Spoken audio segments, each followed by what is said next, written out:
guys, welcome back to another episode of Sharon Speaks. It's your favorite girl, SharonAde, and today I'm back with another video, and today I have a really special guest, but a really difficult guest to get on because he's busy. So guys, make him feel loved. We have MTV in the car. Hey guys, what you guys saying? How are you? Hey Sharon, how are Thanks you? for coming. I'm really happy to have you here. Thanks for having me on. The struggle has been real, right? It has really been real. It's been real. We are here now. Thank God. That's all that matters.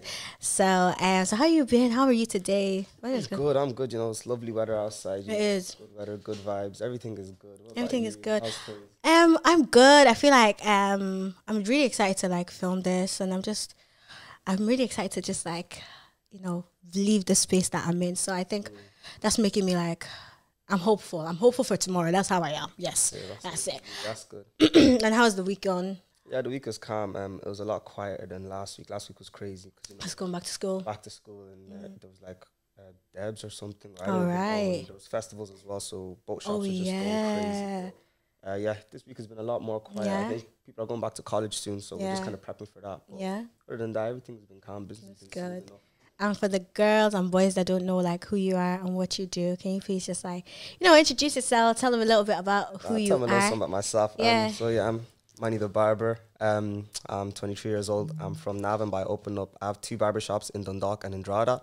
I opened the first one in Dundalk in end of October 2021. That's Second crazy. one in December 2022 in Drogheda. So yeah, That's like a year difference. yeah, And you literally like did two shops within like the space of a a year, kind of. yeah. So yeah, That's so crazy. it's a lot, but it's going good so far. And how was that for you? Like, like segueing into like, wait, first of all, before we even get there, like, did you like go to college and everything like that? Yeah, that's actually how I ended up in Dundalk. Like I said, I'm from Navan, but like I went to DKIT. Okay. So once I was in my final year, I was just kind of cutting from my student accommodation. I wasn't even meant to cut from my student accommodation really, but it was just a thing where I can't lie, college days, yeah. And this is the difference between college students these days versus college students back when we I were was in college. Yeah. And I say back when I was in college, like it was years ago. Now I graduated in 2021, but The difference is there. because like these lot would be coming in dripped out, paying X amount for trims, tipping, doing lifestyle. Bro, when I was in college, Not the tipping. Are you telling your customers not to tip? I'm not complaining about the tipping, but I'm like, yo, are you lot sure you guys are just in education? You guys are able to tip? But anyways, Yeah. when I was in college, literally it was tight. Like, I was just trying to make ends meet really when I was, that's why I decided to just cut hair. I always kind of had a thing going in Navan. I started in my mom's shed. So I started cutting out there.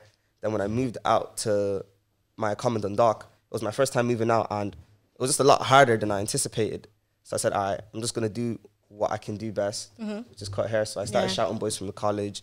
I started just letting people know, spread the word that, there's a barber in town. Because apparently Dundalk was similar to Navan in the sense that there's no proper barber. You know what I mean? So I kind of filled that gap in the market in Dundalk and in Navan as well. Yeah. So I was kind of bouncing between both places. And that's just kind of how I built a name around the town. Yeah. And that's honestly amazing. And like, obviously this is going really into it, but like what made you actually decide, I'm not going to go for like the college route? Yeah. Like, was there like a high profit, or was it just like you just wanted to follow your passion, or was it even a passion? It wasn't. That's the thing. I feel like the passion for barbering kind of developed. Yeah. So it was like strictly a money thing. You know what I mean? You can I love imagine that. like, okay, I graduated at this point, yeah.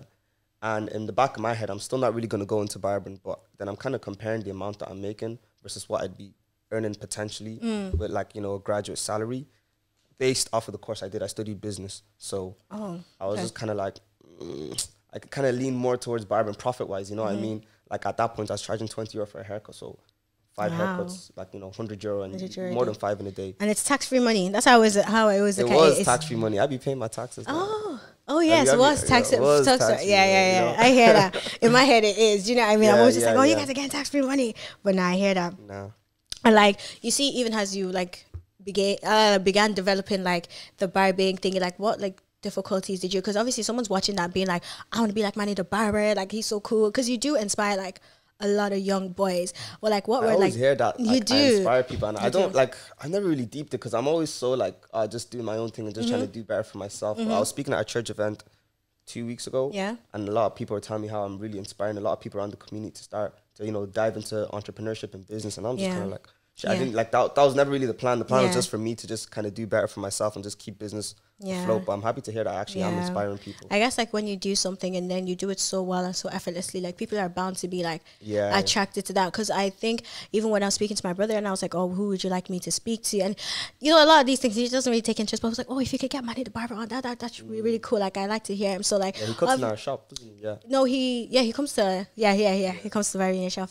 And so when you started this, obviously it's not going to be smooth sailing, because a lot of us think that when we start these things, it's always smooth sailing. Like, what are the difficulties, like, or did you run into any even? Oh yeah, like loads of difficulties. Just because I was like 21 when I opened my first shop. Wow. So it was a it was a thing where it was like I didn't really know any. There's not much like black owned kind of businesses in Ireland. You know what I mean? We're still kind of developing in that compared to the likes of UK and all. So I was just kind of like, okay, I didn't really even have anyone to kind of ask for advice or anything, or I didn't have any sort of mentorship. Yeah.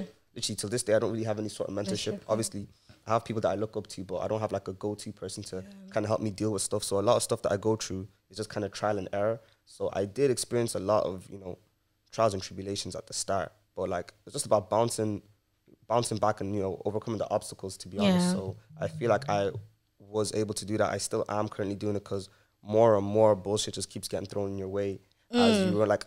That's the thing about owning a business, like it doesn't stop. Like it doesn't stop. The phone doesn't stop. Like you, even if you take a break, like you're mentally you're not at rest because you're constantly thinking about it. Your employees could phone you up at any moment saying this and that happened, that and this happened. And so I was actually going to ask you about that. Like, has it like taken a toll on your mental health? Because also like what I find is like, you know, when you're very like ambitious and you actually want to get things done, even messing with your mental sometimes, you know what I mean? Because like sometimes I have a bad habit of kind of like belittling my achievements. So a lot of people, like you tell, I'm an inspiration to a lot of people. I wouldn't really see it that way because I'm nowhere near where like you want to be. Yeah, I'm nowhere near my vision yet. So it's just kind of like, it gets me down sometimes, but I do have to just take a step back and actually just deep where I've come from in the space of like 2 years. 23 now, going 24. So in the space of like 2 years, I just kind of have to deep where I've come, how far I've come, and how young I am.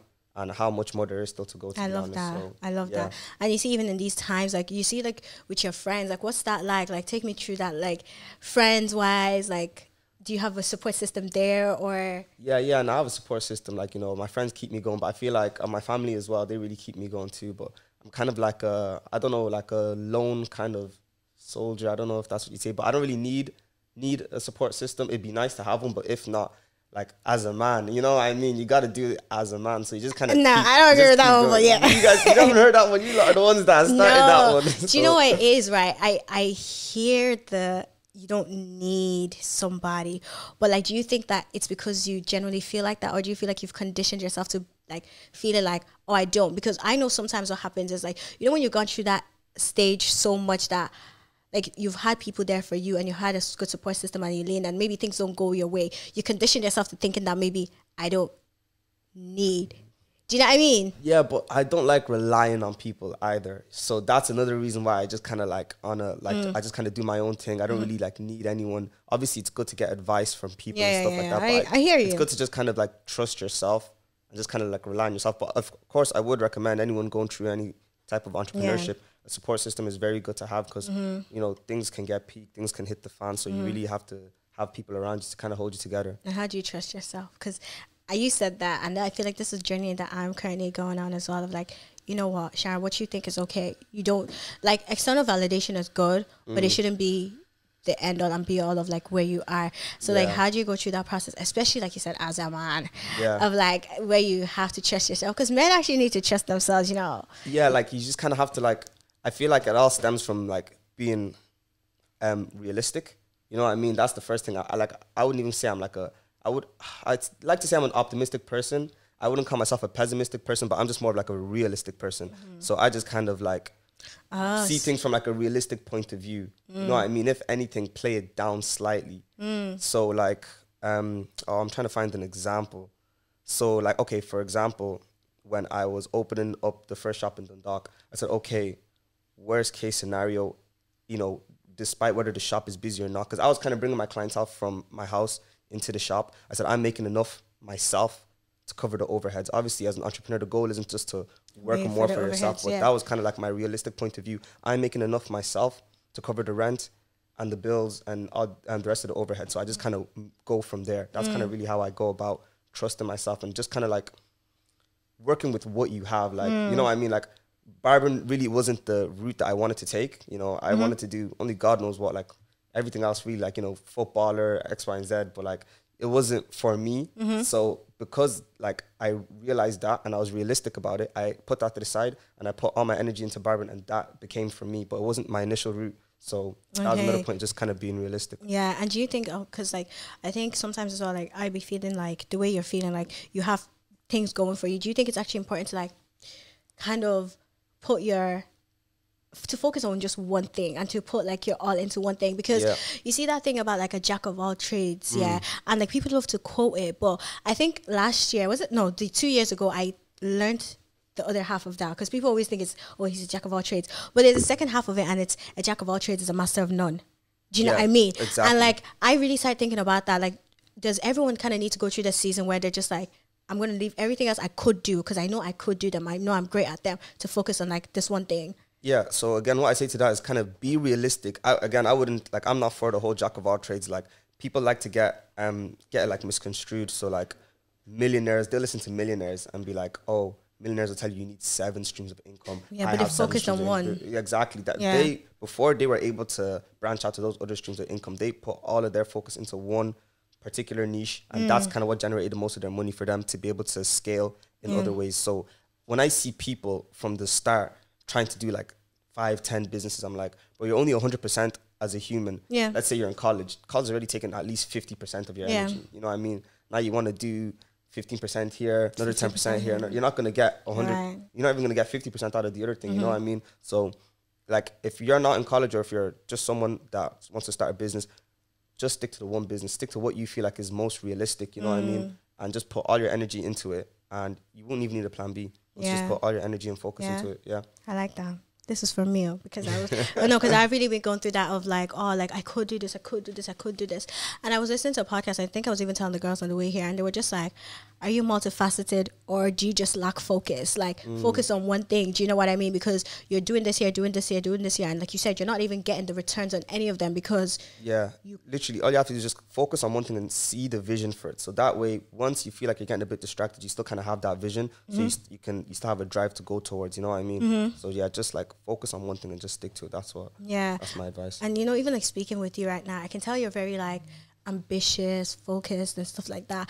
And obviously the flip side of that is like dealing negatively or positively, depending on your outlook, with failure, right? I speak about this. I feel like up until recently, I think I had a very negative relationship with it. Like, if I felt like I failed, take me to the king. You feel like you had a negative relationship with what? A negative relationship with failure. Oh, with failure. In terms of like, do you know, like, you see like some people, I feel like for you to be really successful in life, you have to have a very positive relationship with failure. In terms of when you fail at something, quote unquote fail, and I think I've spoken about this before as well, when you quote unquote fail at something, like, you don't see it as failure, you just see it as, okay, this didn't work out, this is an opportunity to do something well. But then if you're going to be mid or average, and I say this with all, like, I'm not trying to be, because I was like this as well, I'd be like, oh, okay, I failed, okay, now I say this, but at the same time, not really. I will sulk about it for a minute, but I'll always get back up. But in order to like really persevere, you have to have a good relationship. How do you think you deal with like failure? And the thing about failure is it's not always necessarily failure to people's eyes. It's just, you know, when you set a bar for yourself and you're like,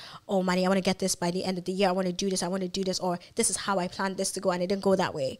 How do you like deal with that? Bounce back? I still like, if it comes to failure, for me, like, I wouldn't say I failed in anything, but I have set targets like for certain time periods that I didn't hit.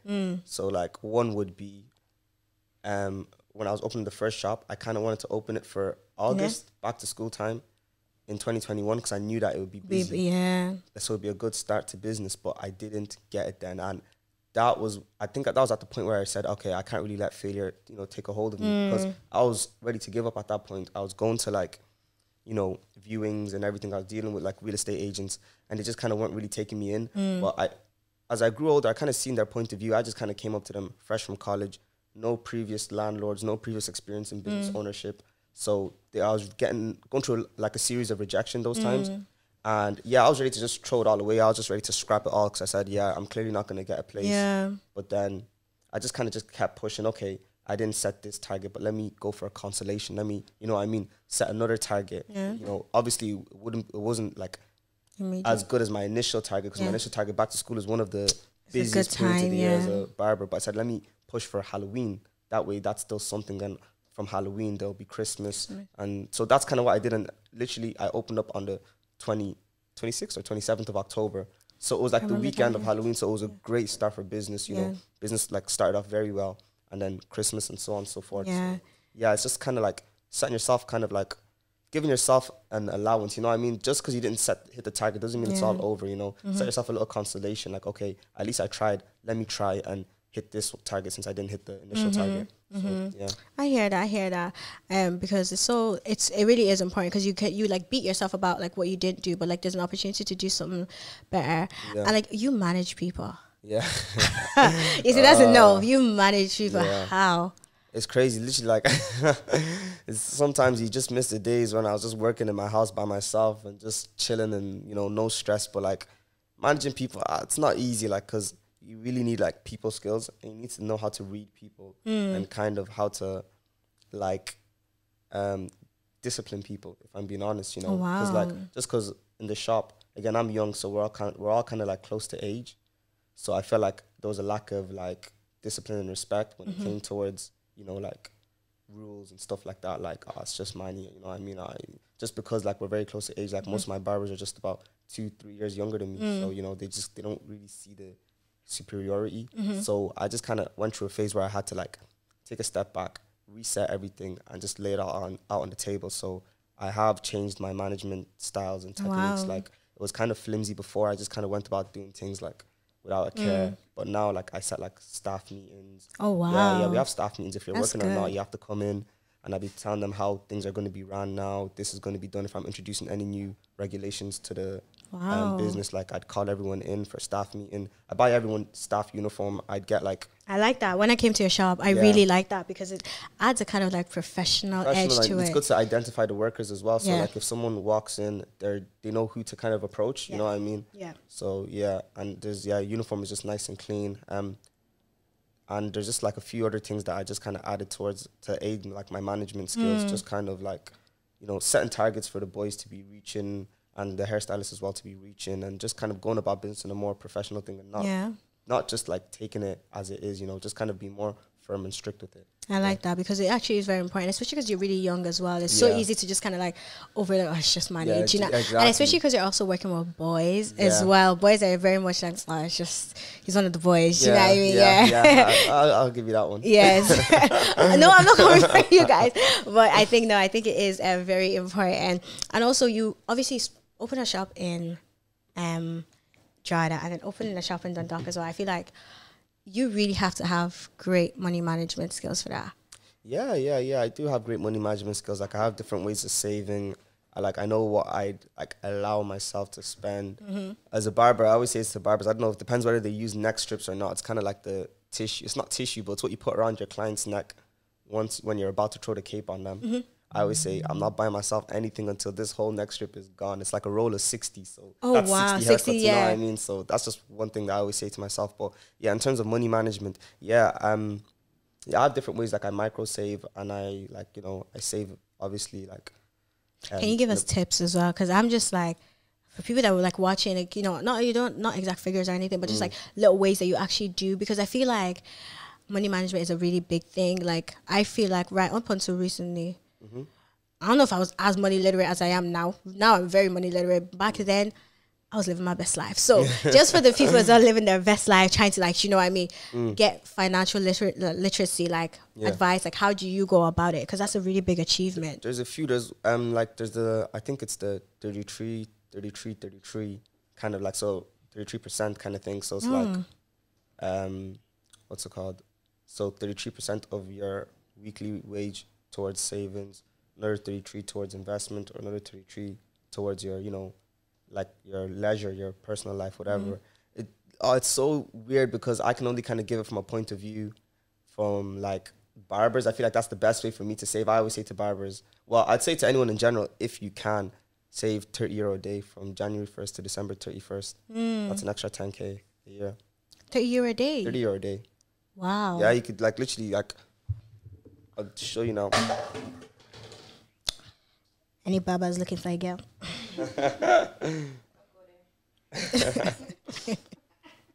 I seen it actually on Twitter for the first time. So 30 times 365.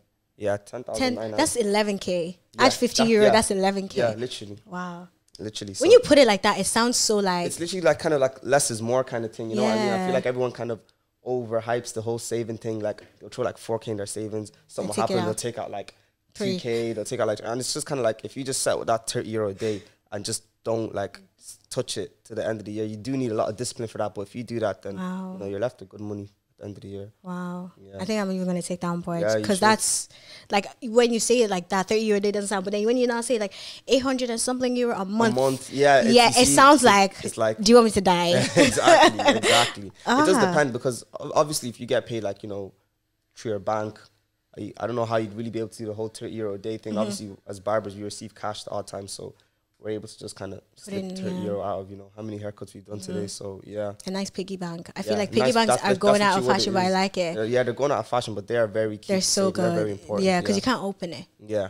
Exactly. And if you open it, you have to buy a new one. So it's just better to keep it. You feel like shit when you open it. You do. Last summer I had one and it was so good. Every time I really want to save, I get a piggy bank. Forget the bank, I can walk in there. But a piggy bank is good. Yeah. Financial literacy, like you said, like I think it's so important for us to like have some sort of like guidance into it. Yeah. And also like even like, you know, when you decided to go full barbering, how was it like with your family? That one's actually a funny story. It was a thing where it was like, for my final year in DKIT, I moved out. Like I made the decision myself to move out. I didn't even move out with any of the boys or anything. I just kind of moved out by myself just because I kind of wanted a sense of independence.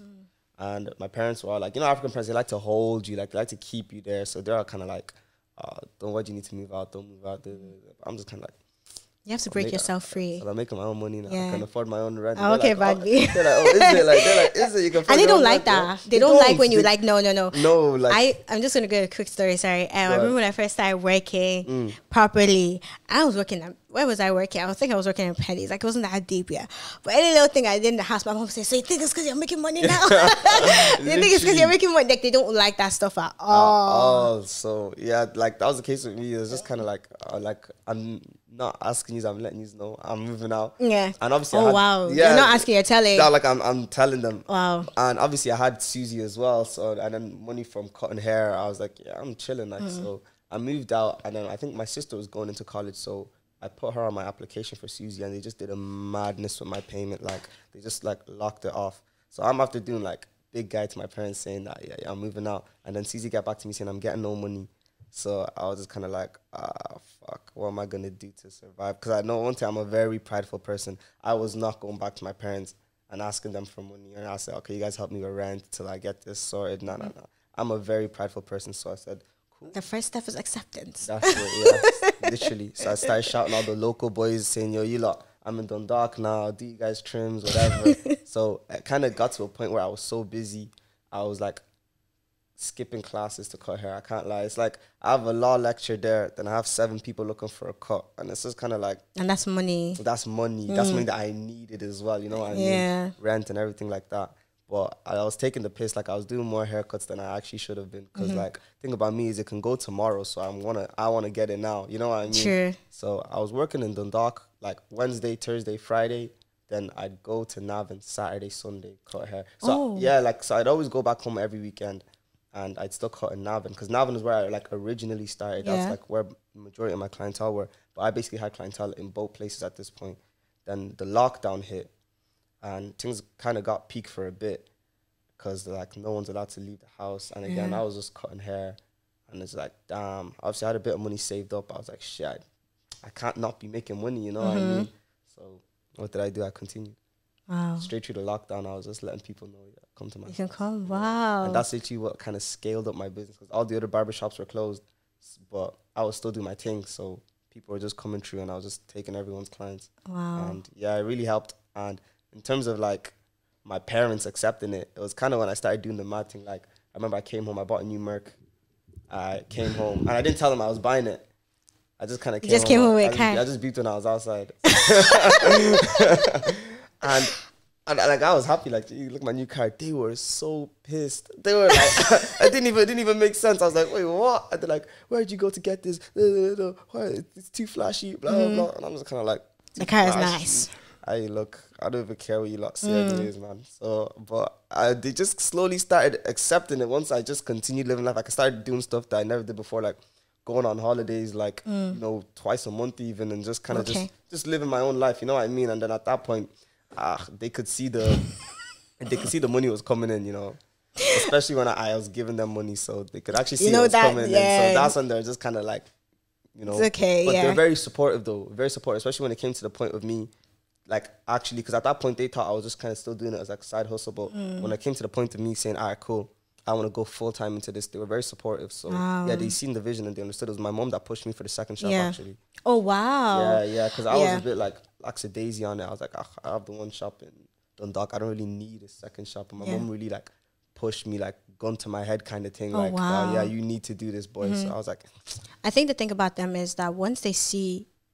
You're not just passionate about it, because everyone can be passionate about stuff, but you're actually actively working and you're doing it. It may take a while. You might have to, like you said, you have to snatch yourself, because they want to like keep you, they want to cuddle you, but you have to be able to be like, I can do this, and not just say it. You have, like, your actions have to follow up. And I think once your actions follow up with African parents, a majority of them will be like, do you know what? I hear it. That's literally what it is. And like, you see the way, like, it was a thing where like, okay, I'd started doing this full time. I really, at that point when I'd moved out and I wasn't getting Susie or anything, the survival instincts just came out of me. So like, I always see a lot of people like doing businesses like Lash Techs, other barbers at home, whatever, and they're kind of 1 foot in, 1 foot out, because obviously they have their own job as a safety net. I'm telling you, if you remove that safety net, like if you leave your job and you go full time into your craft, the survival mode is going to come out of you, and you're going to want to graft like every week. You're speaking to literally me. To the point, like I said I knew I was able to sustain myself.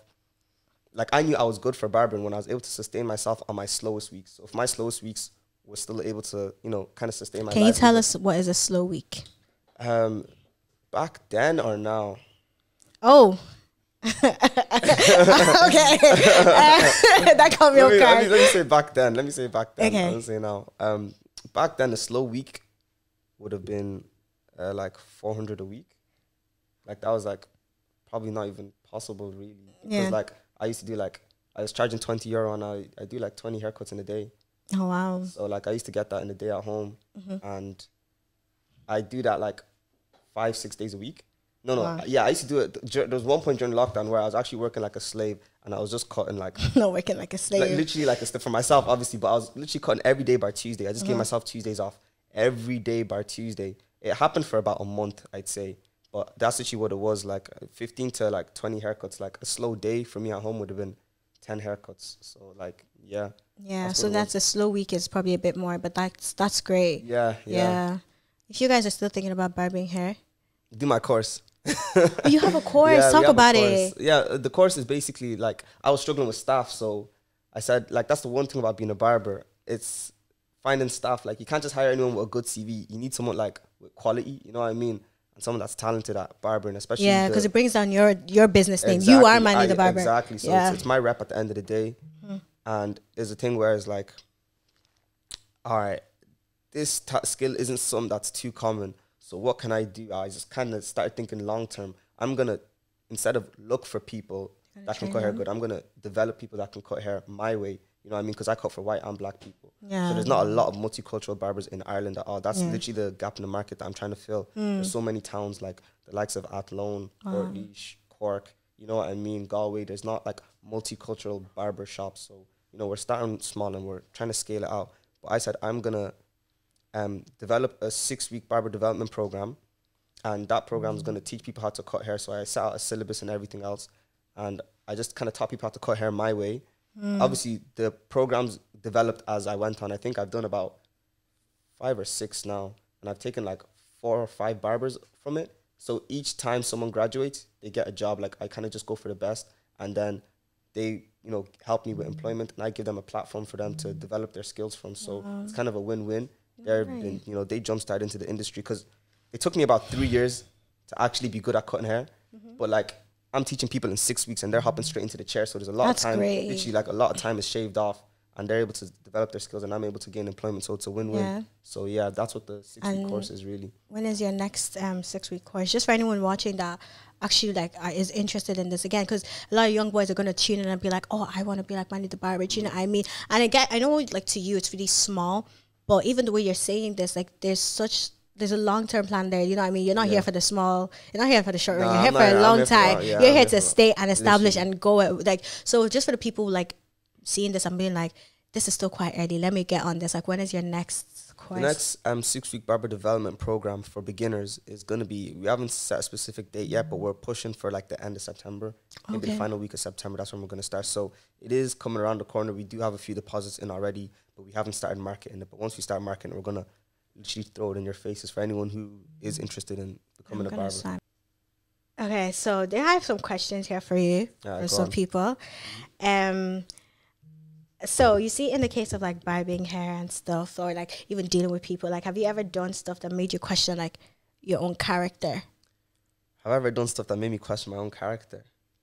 Have I ever done stuff that made me question my own character? Like in what way? And like dealing with people, or like even on the rise up to like this, that made you be like, whoa, Manny. Like bad or good? Either way. Yeah, I feel like I did what I needed to do. Oh, I like that.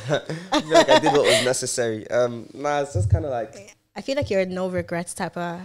I'm like, I live life morally enough. I'd like to believe so. So I always have people's best interests at heart, because I kind of live by, you know, treat someone how you'd like to be treated. But like, if someone is not seeing my point of view and my point of view is right, then I'm gonna do whatever I need to do to get the result I want. I like that. Would I feel bad about it? Not really. Oh wow. I'm right. So, I feel like you're very yeah, like I know what I want. Yeah. So, yeah. It's and different. I want it my way, so get it my way. Oh. As a man. That's a man talking. I have a few dilemmas. Let's hear them. I know, but I just want to see your point of view on some of these ones.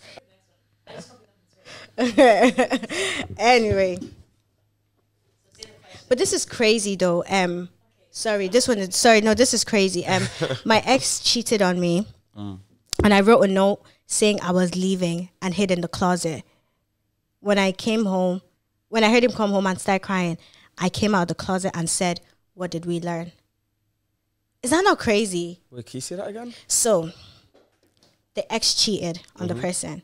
So, I'm going to assume it's a girl. Maybe that's a very wrong assumption. Actually, no, because she said when I heard him come. So, her boyfriend, now turned ex, cheated on her. And then, so she wrote a note that she was breaking up with him. But she wrote that note, she left it, I'm guessing, in his room, and she hid in the closet. Why? And then, when she heard him come home, she started crying. He started crying, and then she said, "What did we learn?" I said, I learned that you better go than here. Like, that's crazy. The guy started crying? Yeah. Because she left? Yeah, because she broke up with him, but she was in the closet. I mean, he got caught cheating. Next time, don't get caught. I mean... Not that... I mean, next time, don't cheat. After God, fear who? I'm joking.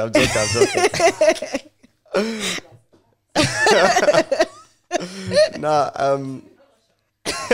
oh, what? After all that money, he does what he wants. His way, the highway. I go for what I want. Business-wise. That's what that was. Nah, yeah, he's not really in a position to cry. He was cheating. She's the one that should be. But do you not think that's kind of crazy, hiding in the closet? Oh, her hiding in the closet. Yeah, that's crazy. But like, girls are crazy. So, like, what's really crazy? Do you really think so? I'm not even trying to get into this conversation, but do you really think so? Yeah. I think girls are like crazy. I don't think you guys. I feel like you have too much time on your hands.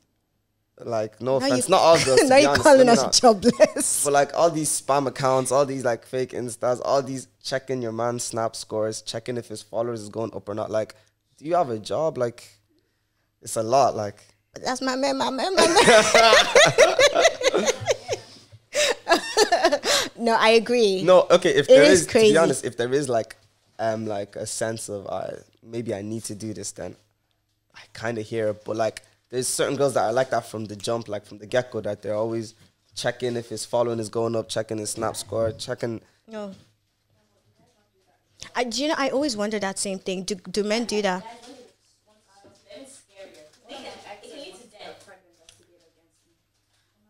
Oh, yeah.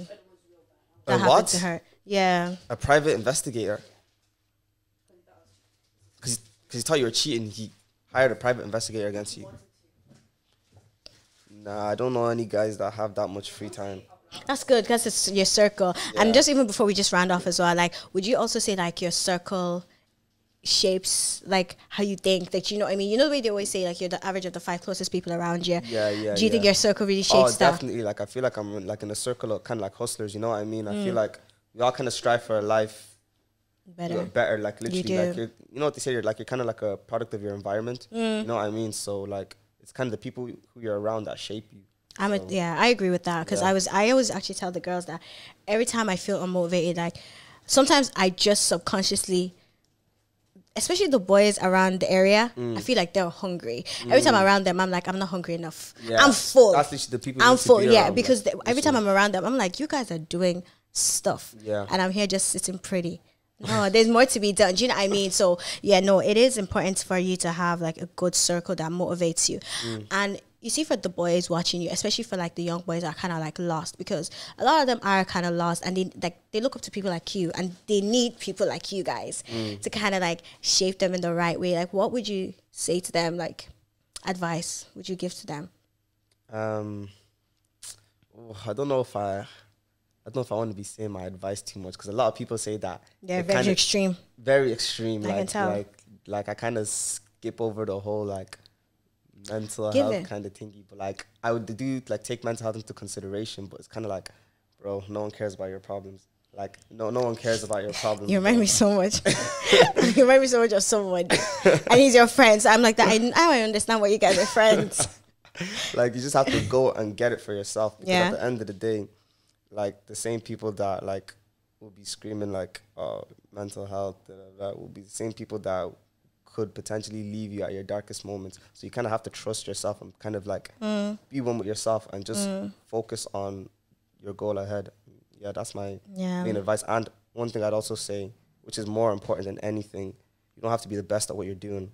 Like, being the best isn't really like a thing, just consistency. You just have to stay the most consistent. I feel like that's really what got me to where I was.